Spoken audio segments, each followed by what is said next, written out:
Hey everyone, Mr. MC here. This is a guide for round 4 of the 2021 FIA manufacture season taking place at Circuit de la Sarthe with the Group 3 cars.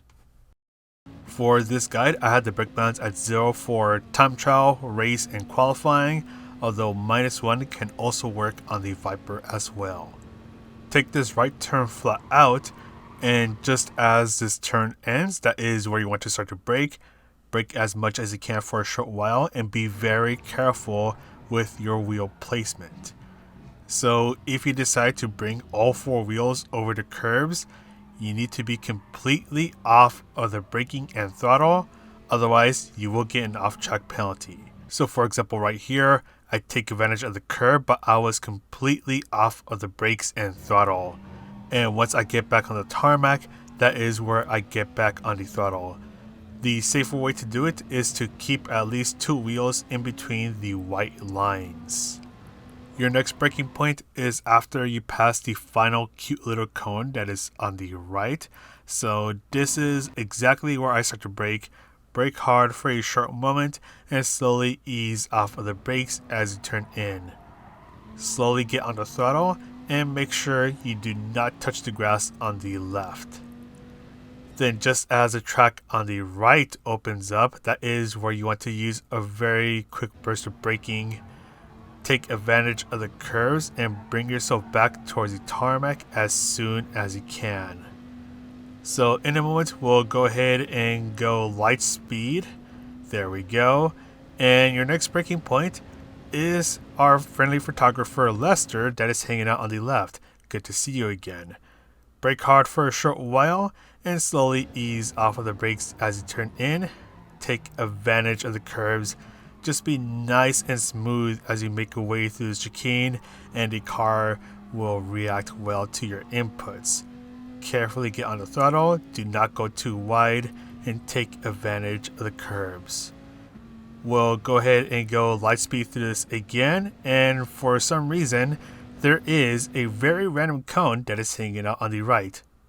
I just wanted to point that out. But anyways, your next braking point is before the 100 meter board, and this chicane is a little bit sharper than the one we just went through, so you want to slow down a bit more for this chicane. Once again, just nice and smooth, and you'll be able to get a nice clean exit. Fast forward once again, brake just as the curb on the right starts.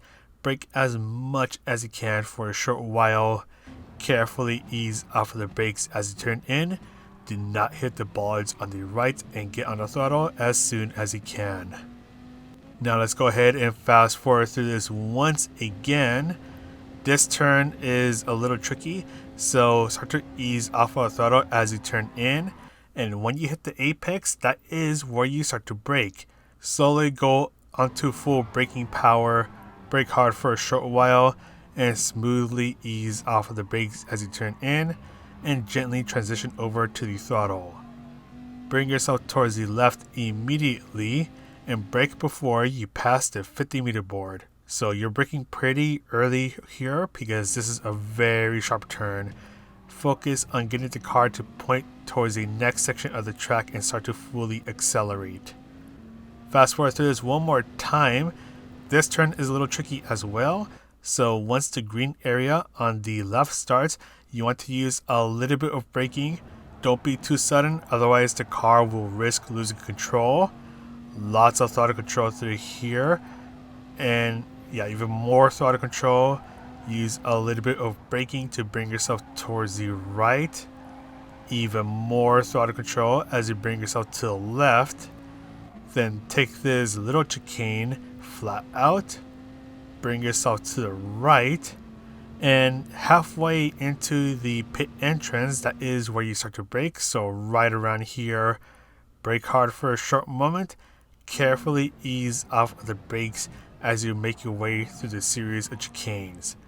Lots of braking and throttle control are needed to try to get through this as fast as you can while trying to make sure that you follow the track limits in which the curbs are part of the track limits, and try to make sure that the car is nice and stable. But that is all for the lap guide. Let's go ahead and take a quick look at the strategies. For the qualifying session, you only have 6 minutes to try to get a good qualifying time, which means that you'll only have one chance to try to get a good qualifying time, so you better make sure that that counts. And by counts, I mean don't get track penalties, because it's going to be really easy to get them here at Circuit de la Sarthe, and take full advantage of the slipstream if you can. So there's 3 cars in front of me that are in a slipstream train, so they're going to be bump drafting each other and they're going to be going much faster. But do be careful about this, because you all need to be on the same exact page, because all it takes is one little mistake for the slipstream train to be ruined and for everyone's lap times or qualifying times to be ruined. So if you do decide to take place under someone's slipstream, do be extra careful, especially when you're approaching a hard braking zone. Brake a little bit earlier than usual. And yeah, don't get track penalties. Take full advantage of the slipstream if you can, especially if you're in a car that doesn't have a good top speed, like a Porsche 911 RSR, for example.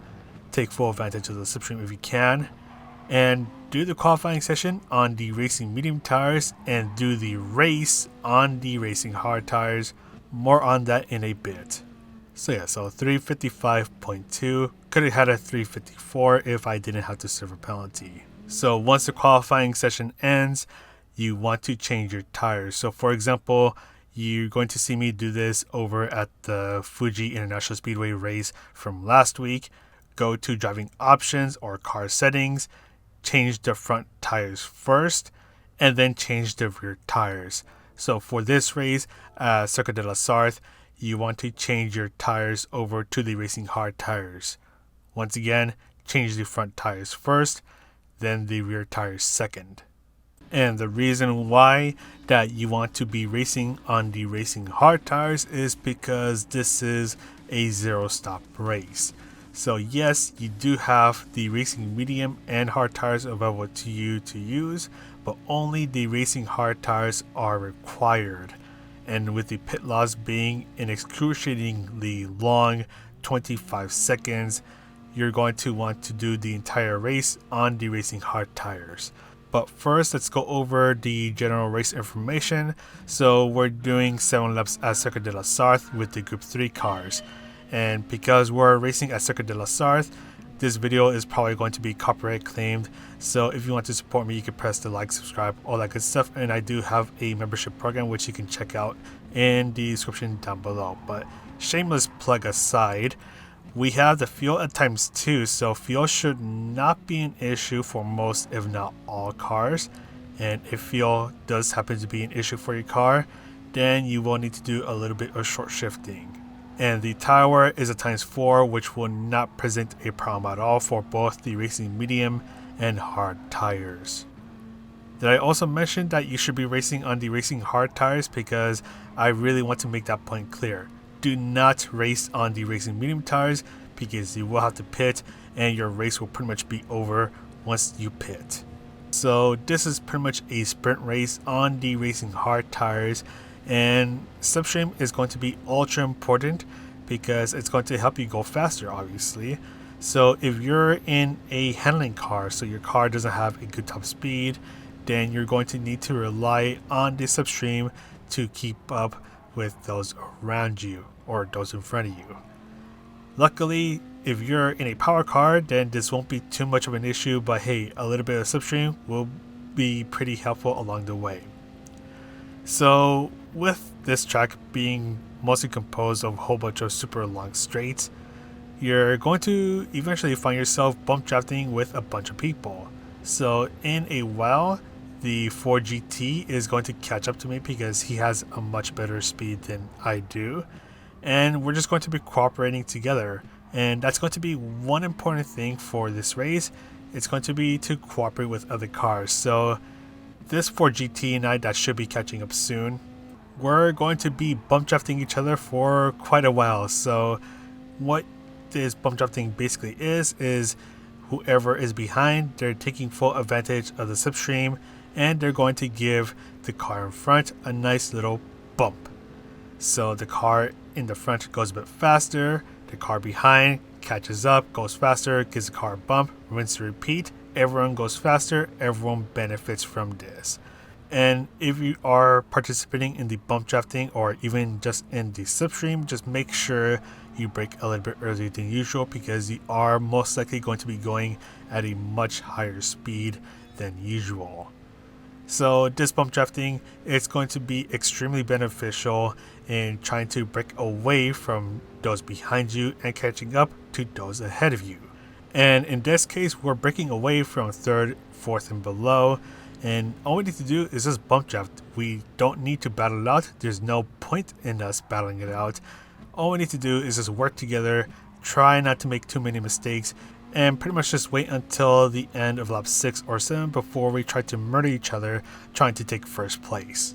So provided that you got a good qualifying time, you're qualifying the front, and those around you are working together with you, then this is going to be a pretty boring race. Also, make sure you don't get track limit penalties because they're ridiculously easy to get. Also, whatever you do, just try to stay within the 3/4 of a second gap between yourself and the car ahead of you. And I say this because it can be really easy to try to overtake someone, especially as you go through, say, these chicanes, and just end up in a long battle.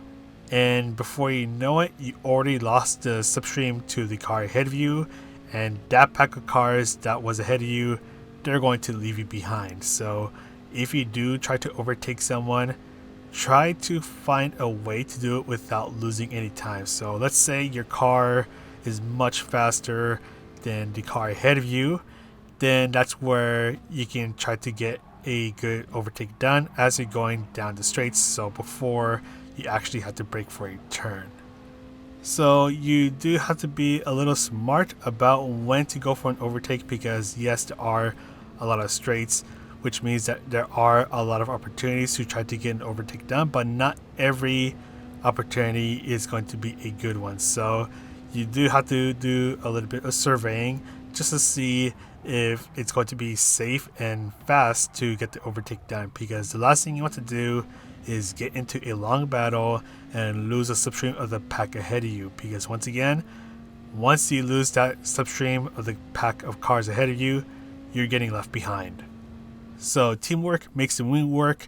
Do lots of bump drafting, lots of cooperation, and time your overtakes carefully. But anyways, let's go ahead and see why the one stop does not work. So this is if you're doing 6 laps on the racing medium tires and then 1 lap on the racing hard tires, or vice versa.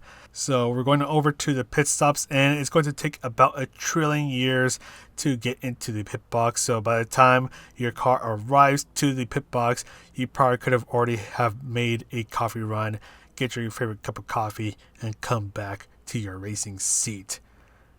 And we're still waiting and waiting. And there we go. So the car finally made its way over to the pit box. We're already 32 seconds into the pit stop, or the pit time.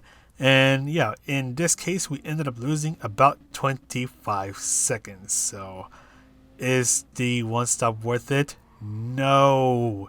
Start on the racing hard tires. Race on the racing hard tires. I don't know how I can make myself any more clear, but please, please, please do yourself a favor and start on the racing hard tires. Do the race on the racing hard tires. So let's go on over to places to overtake and the penalty steering zone. Well, actually, I'm not really going to mention places to overtake because with there being a lot of long straights, I think it's pretty easy to tell where good places to overtake are. But anyways, here's the first penalty serving zone. It is in between the Mulsanne chicanes, so try not to get a penalty, because if you have to serve a penalty right here, you're going to be losing a lot of time. Even if it's a half-second penalty, you're losing a lot of time. And the next penalty serving zone isn't going to appear for a while. So we're going to skip on over towards the very last long straight. So just after Arnage, here is the next penalty serving zone. Once again, you do not want to have to serve a penalty right here. Well, don't get a penalty to begin with, but if you have to serve a penalty right here, you're going to be losing a lot of time. And the final penalty serving zone isn't too far from here. So near the pit entry lane is the final penalty serving zone. So if you have to serve another penalty, here it is. You don't lose as much time as the other two penalty serving zones, but either way, it's still going to sting. But anyways, that is pretty much it for this guy. Once again, take full advantage of the slipstream in qualifying and in the race. Qualify on the racing medium tires and do the race on the racing hard tires. Work with other people, take advantage of the slipstream once again. Teamwork makes the dream work. Time your attacks carefully and try not to get any penalties, especially track limit penalties, as having to serve those penalties is going to sting a lot. But anyways, that is all from me. Once again, shameless plug. If you like this video, you can press the like, subscribe, all that good stuff. And I do have a memberships program thing in the description down below, because this video is probably going to get copyright claimed. But anyways, that is all from me. I'm going to go ahead and sign off now. So this is Mr. CA wishing you a good race, and I'll see you in the next video.